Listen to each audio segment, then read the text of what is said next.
Hey everybody, hope you're having a great day. Today's video is going to be just a little bit different. What we've got here is a 2017 Honda CRF250L. It is their dual sport bike. I already have looked this bike over pretty extensively before I purchased it, and I have parts coming. So today is basically going to be just doing some repairs on the bike, getting it back to be street worthy. It also has a noise in the engine. We're going to dig into that a little bit to diagnose that. So stay tuned. We'll be right back.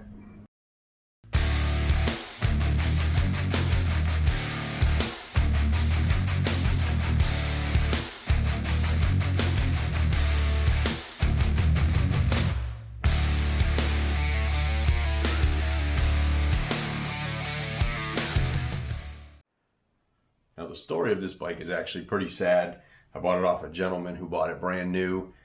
He tried to do the right thing. He let somebody use the bike and a couple of different things. They obviously didn't take very good care of it, and it was a stolen recovery. So the bike is in pretty rough shape at this point.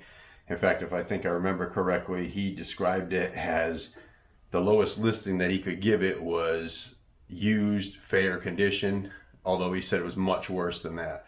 However, it's not much worse than that. It definitely needs some sprucing up, and it does have a noise inside the engine.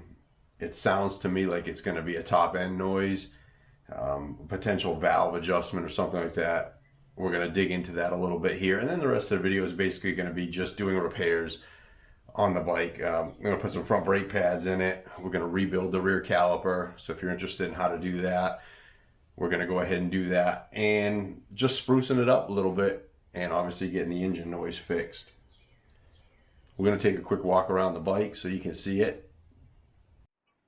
Okay, so starting in the back, obviously the tail is broken. What I've ordered for this is a tidy tail. I think they look better anyway. That eliminates all this and just puts a license plate bracket up here at the top. There is some cosmetic things here we're going to try and clean up. I did order a new rear fender for it. I don't think there's any repairing this one. Although it is a dirt bike, it's not a big deal. I think the part was $25, so not so bad. It's missing this battery cover, and of course it's missing the battery. I do have a battery on order and that cover. There were some fuses missing out of it, which I put in to make sure all the lights work. It's certainly fairly dirty. It's got a newer rear tire.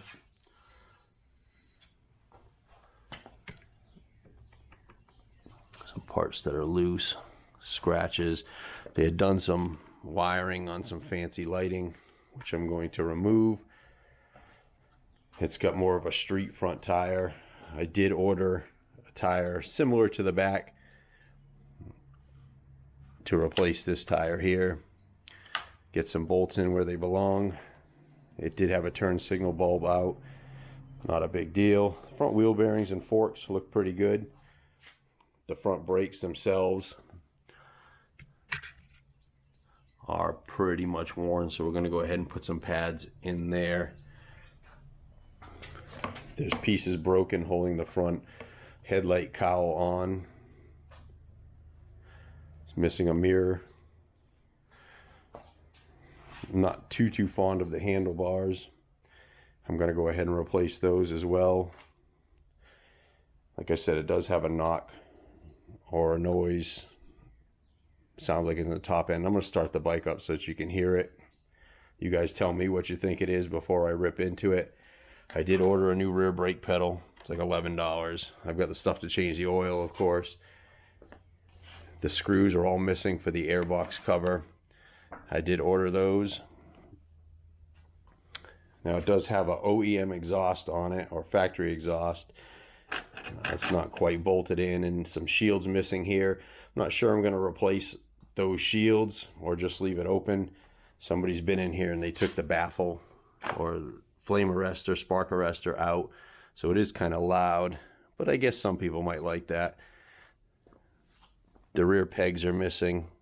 I did order those as well. Now the rear caliper, all the rubber pieces and everything are missing, and the rear brake pads are bad. Also, the nut and the adjuster block are missing. I've ordered all those. So that's basically it for the bike. Oh, also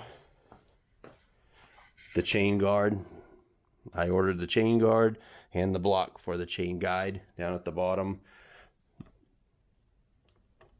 This chain is not fantastic, so I may end up replacing that as well. And of course, some of the locks. This lock is damaged. This one works, and the ignition works, although they're two separate keys. So let's start this thing up and let you hear the engine noise.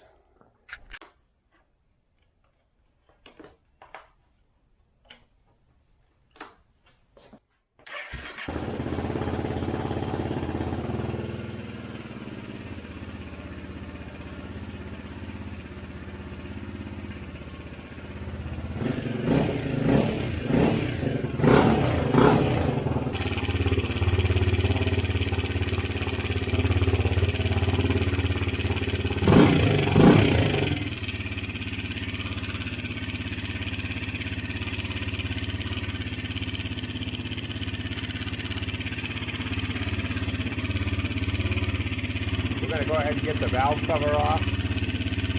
Let's take a look inside of here to see if it's a timing chain issue. The timing chain is on this side, although it does sound like a out of adjustment rocker arm.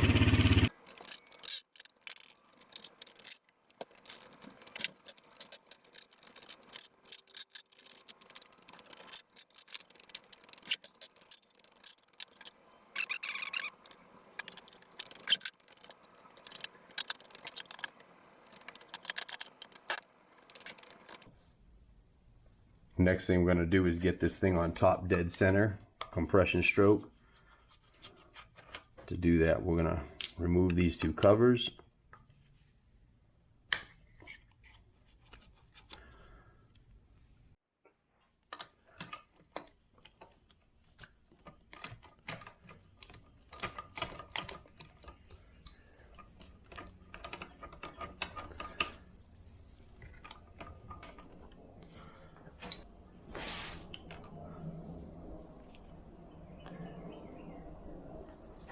Next, we're going to put a socket on the crankshaft bolt, and we're going to turn it counterclockwise.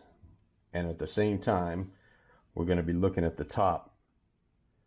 Drop a screwdriver down inside the spark plug hole, and we're going to watch that screwdriver come all the way to the top, and then we can start looking at our timing mark.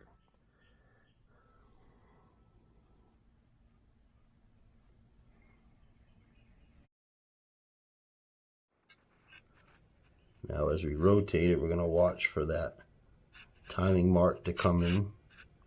There's one. I'm going to go right to the second one. There's a T on it. That's for top dead center. Now you know your piston is all the way at the top.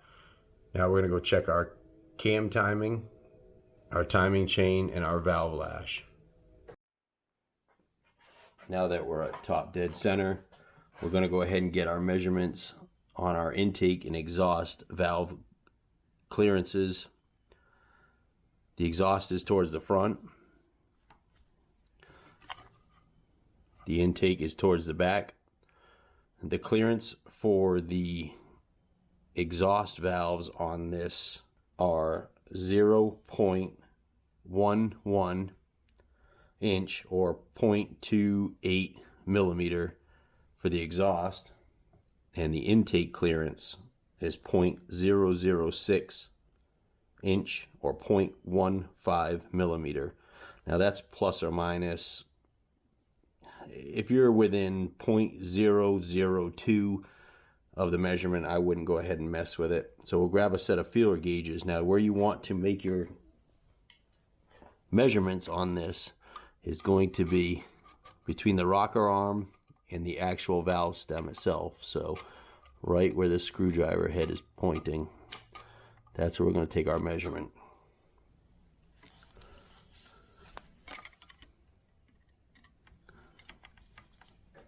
And that is tight. It does not want to go in. It barely goes in the back. So we're going to try the next size smaller.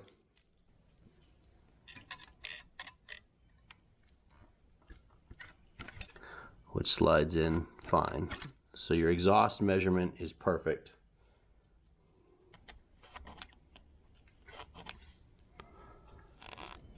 They go in there just fine with just a little bit of drag. So our valve clearances are good. Next we're going to check our timing chain, and we already see an issue here.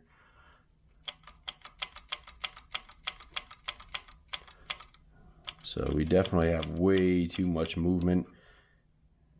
A couple different possible things that are wrong here is the timing chain is stretched.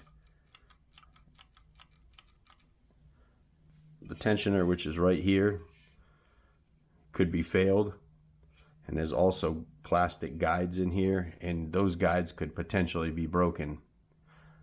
So our next step on this is going to be to pull out this tensioner and take a look at it. Now normally you wouldn't have to pull the exhaust off, but just for ease of y'all being able to see it, I'm going to go ahead and pull the exhaust out of the way. Now we'll go ahead and get this tensioner off.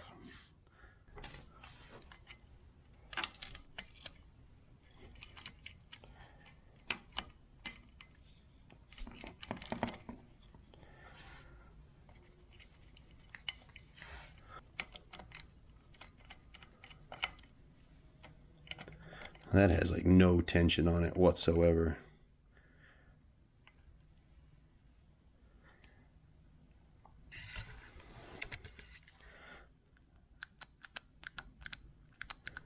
So our tensioner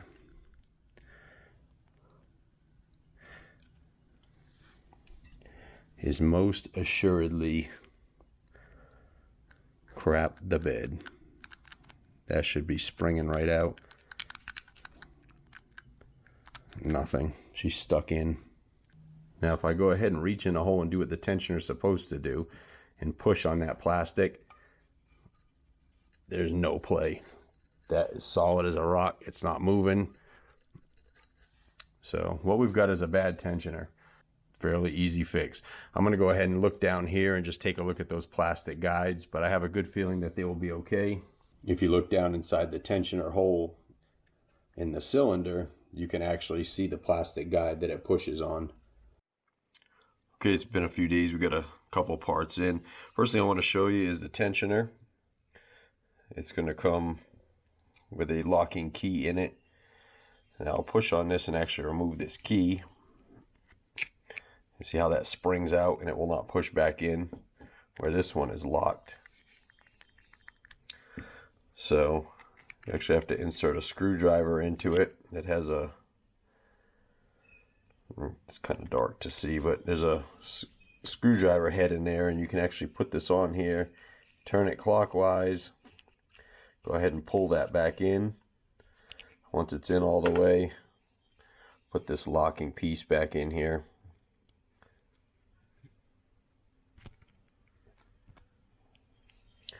And that will hold it in until we can get it installed in the bike. Remember earlier how this chain and gears had a lot of play in it. We're going to go ahead and install the new tensioner.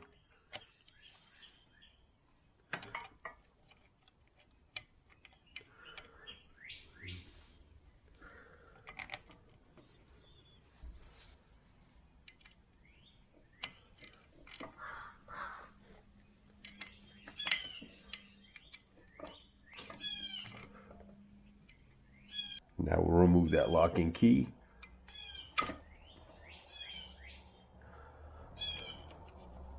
No play whatsoever. She's solid. The valve cover back on, exhaust back on.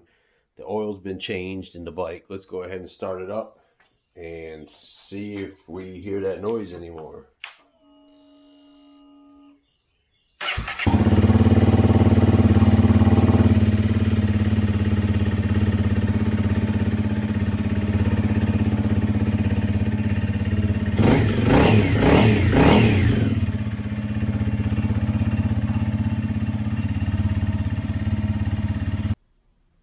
I think my next step here is going to be to replace the tire, the front tire. It's a street tire.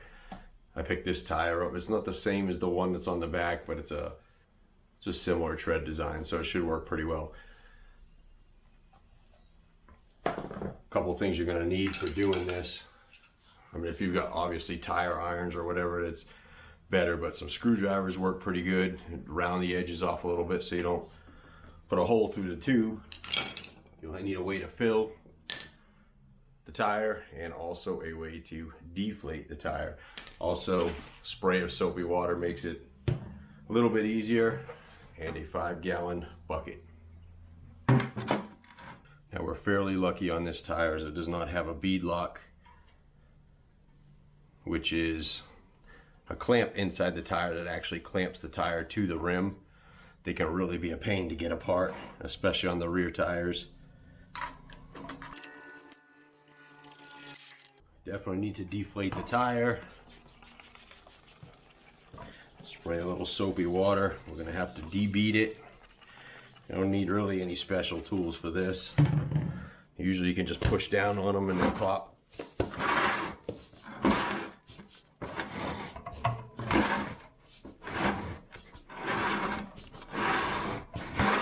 So we're pretty good there. Get a screwdriver in. You want to go in just so far, you just don't want to pinch the tube. And then you're going to have to squeeze all the way around to get that tire to go inside the rim.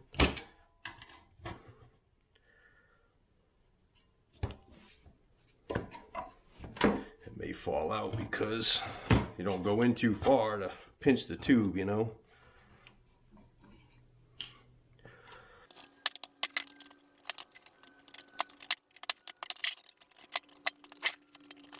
Once it gets going, it'll walk off pretty easily.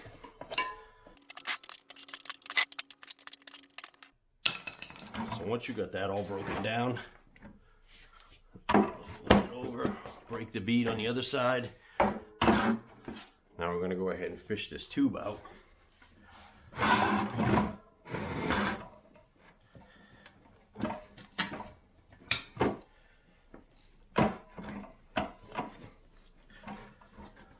Just tricky, you got to get your hands in there.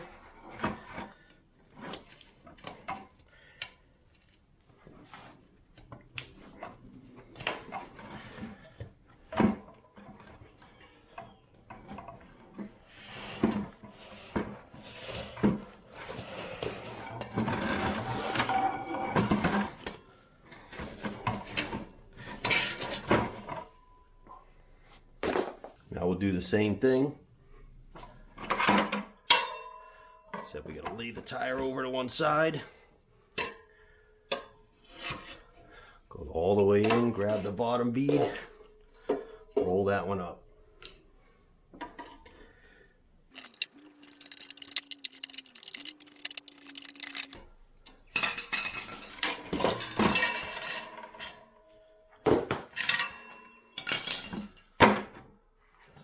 Once you get it off, go ahead and inspect your surfaces here. Make sure there's no corrosion. If it is, clean it off real good. Use a little steel wool. You could use a little bit of a Scotch-Brite pad or something like that. So, also this rubber in the center actually protects your tube against the inner nuts of the spoke. So if that's got any damage to it, replace it, or you can run a couple beads of like electrical tape on it. Now, if at all possible, set the tire out in the sun while you're taking this apart. Help warm it up. These tires can be really stiff.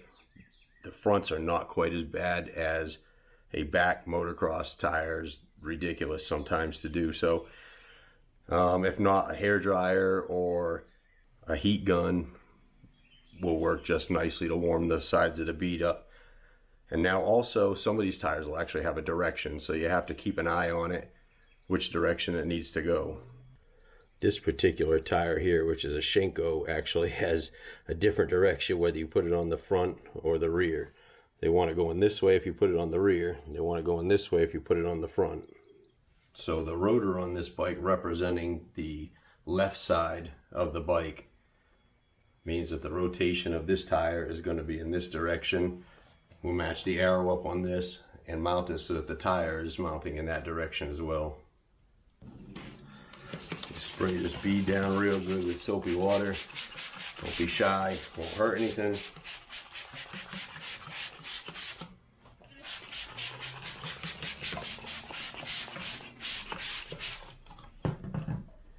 We're going to set the first bead back down on the tire. And this is not so bad. A lot of times you can put a foot here, keep your knee against it, and just kind of work it around. If not, you just use a screwdriver. Like I said, it can be kind of tight.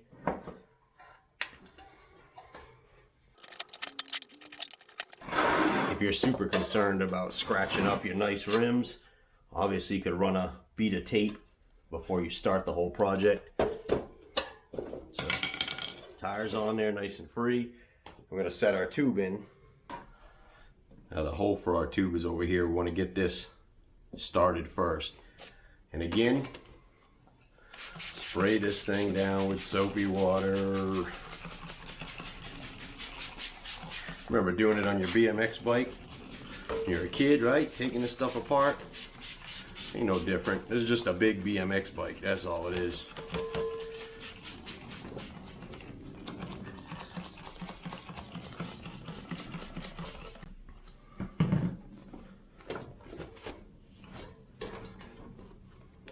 I'm going to try and get this lined up. Stem lined up with the hole. Sometimes it's easier said than done. What I like to do is if I can get it close, I can actually use my tool to stick in there and fish it out.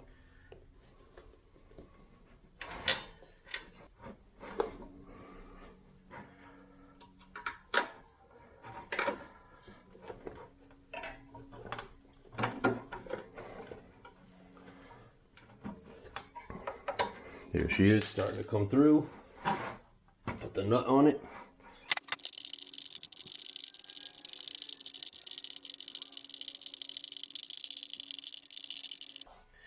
Alright, we'll snug that up. Give it another shot of slippery juice. What I'll do is just go ahead and tuck this in all the way around. Try to keep it as straight as you can, but we're going to put a little bit of air in it to straighten it out before we set the other bead in.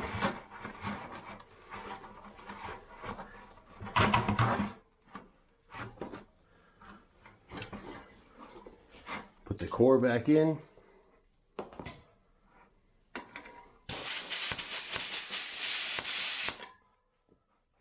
That will straighten the tube out inside there.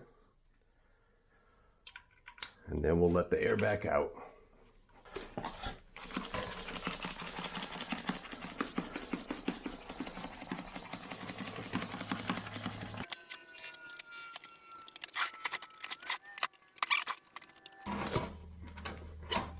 Now if the tire starts getting tight, you'll have to come to the side that you already have in and squeeze it so it falls down inside of this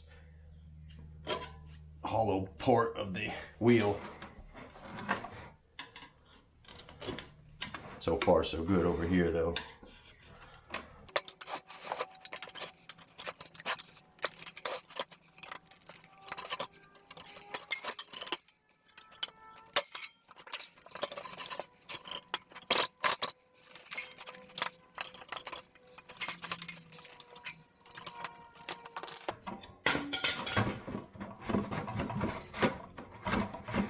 While the bead's still broken, we'll put some more lubrication. Both sides. I'm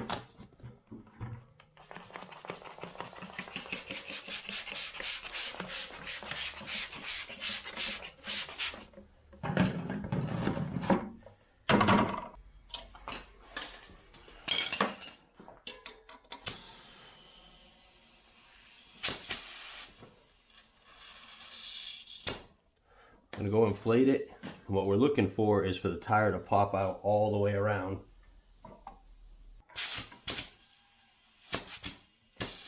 Just go a little at a time because there's a lot of liquid in here and it's going to force its way out.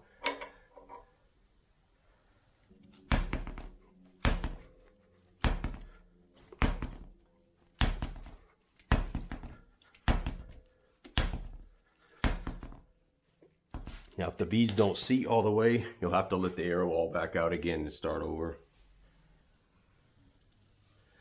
This side is good. Also, if you do have a little spot like that, sometimes a little tapping with a hammer right in that area on the tire itself can bring it around. And once you get it fully mounted and seated, go ahead and let the air out and adjust it to the proper pressure for your tire.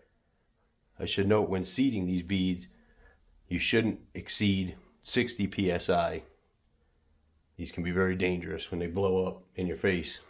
Since this particular bike is a dual sport, removing of any old wheel weights that might be on it and having it rebalanced would be in your best interest.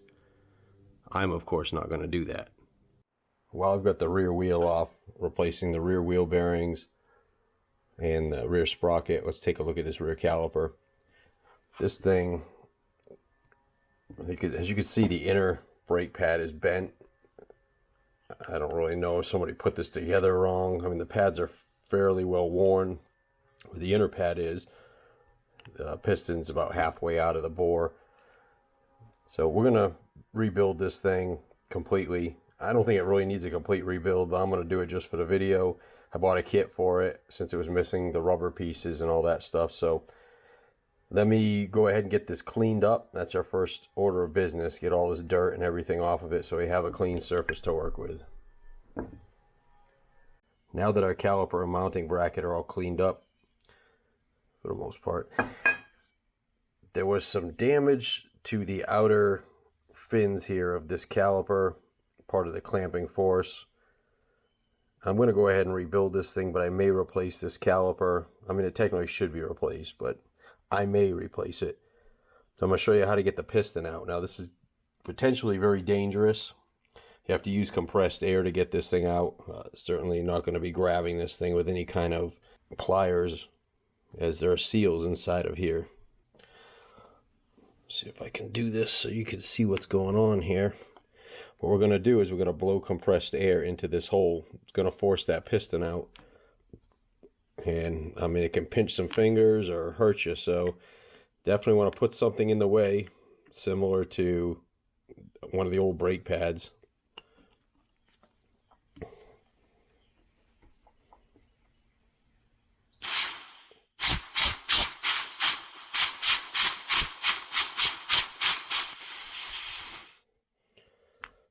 Might not quite get it.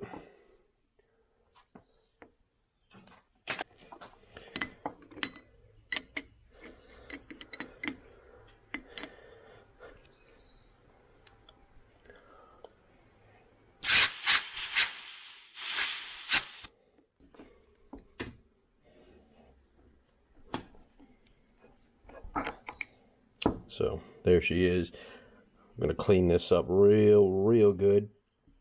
And then inside you have a seal and then a dust seal. We're going to take the two of those out. Usually grab one of these picks and get in there. They're square O-rings.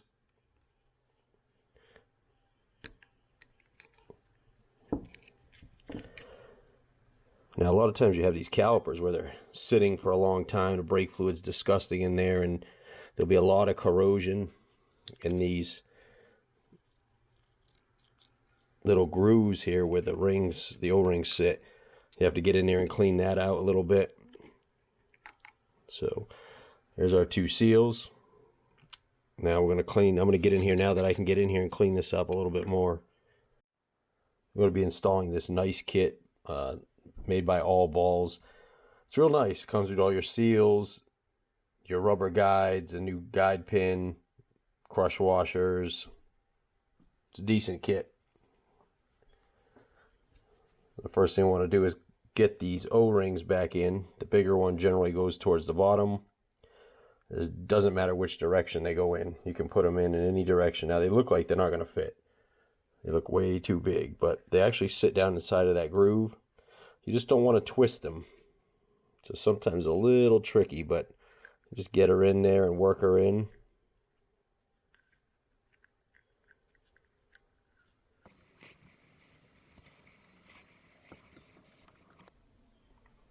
You can see it sits down inside.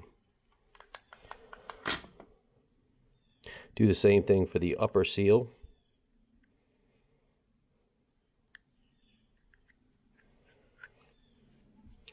And then we're going to lubricate this and insert our piston using the brake fluid the manufacturer calls for. Generally on a motorcycle it's going to be .4.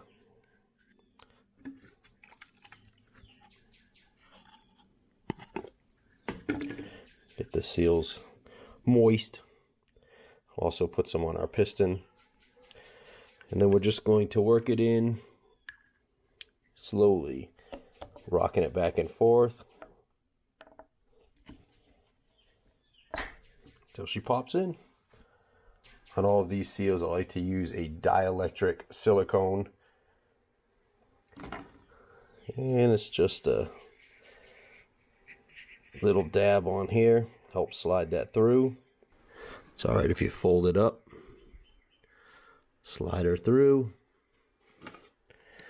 Grab her with a pair of needle nose. Be careful not to damage it. There she is.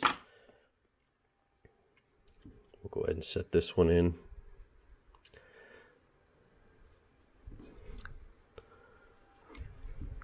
It's a little groove it has to sit in.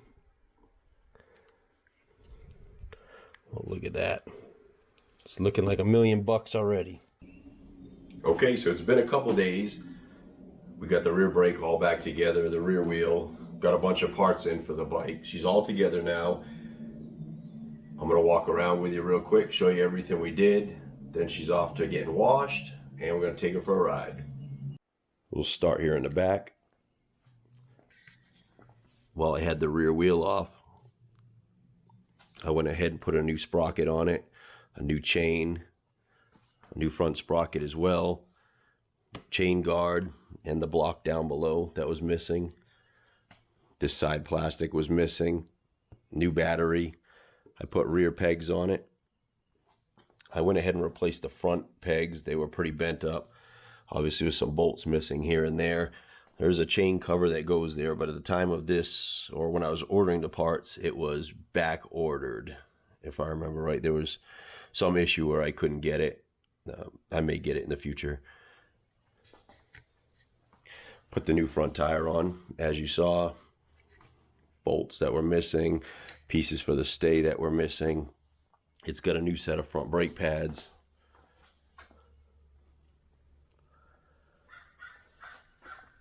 Tightened all the plastics up.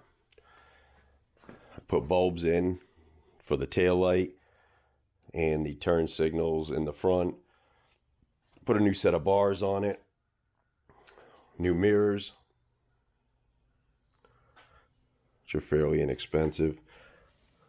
New rear brake lever. Obviously, we know we put the new tensioner. I decided I'm not going to do anything with this exhaust. I'm going to leave it as is. Again, calipers rebuilt. The new adjusting block and bolt. And I put a tie detail on it, which looks much, much better. So now what we're going to do is take this thing up and get it washed. Now let's just take a quick time out for our sponsor of today's video, Ardex New Wave. I'm just kidding. I'm not sponsored by Ardex. I'd love it if you would, but this stuff is absolutely fantastic. I mix it at a 50-50 mix with water, and she works absolutely beautiful on taking, especially this Georgia clay, does a great job on tires. The only thing you want to keep it off of is glass, but for tires, engines, and interiors, this stuff is actually amazing. It's pretty expensive. I used to have a connection to get this in the 5-gallon containers like this. I no longer have that, so I'm going to be paying retail, but this stuff can run you somewhere around $19 a gallon. But it's fantastic for washing off your dirt bike and cleaning off the big chunks, and then we'll foam cannon it after.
Well, all we got left to do now is just go for the test ride.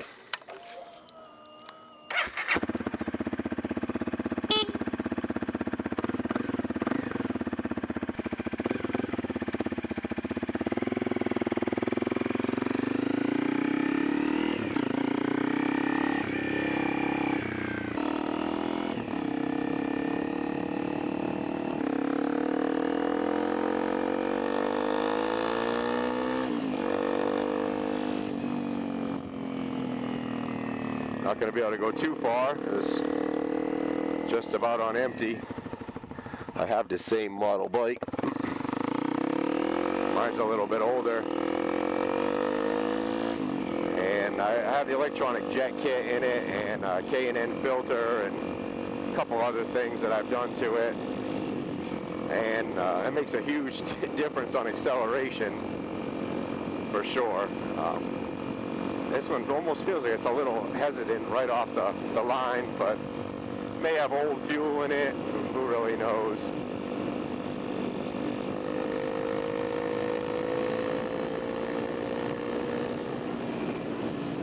Other than that, she feels pretty good. Little shimmy in the front end, as you'd expect. I didn't balance the tires, so. But she's smooth as silk.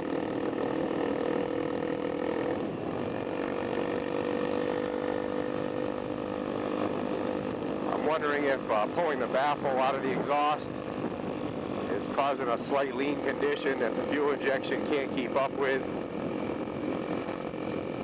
But who knows, maybe it'll just take a little bit of time to rework itself.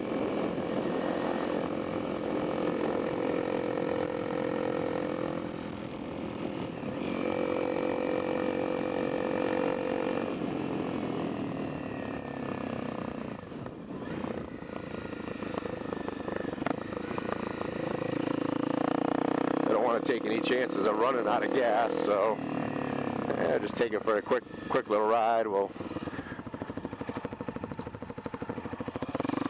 not too bad.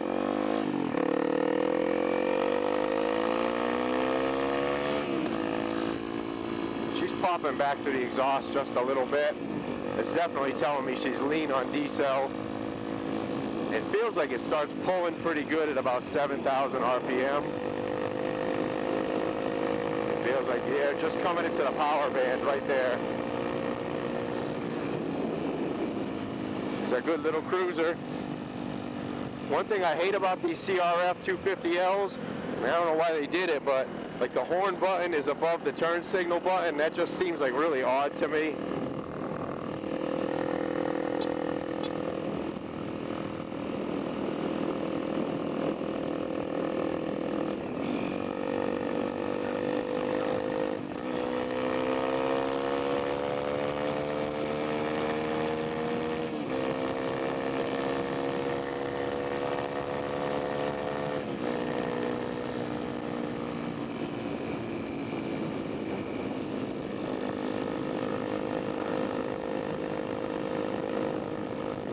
Alright guys, well I think I'm going to sign off here. Thanks for watching.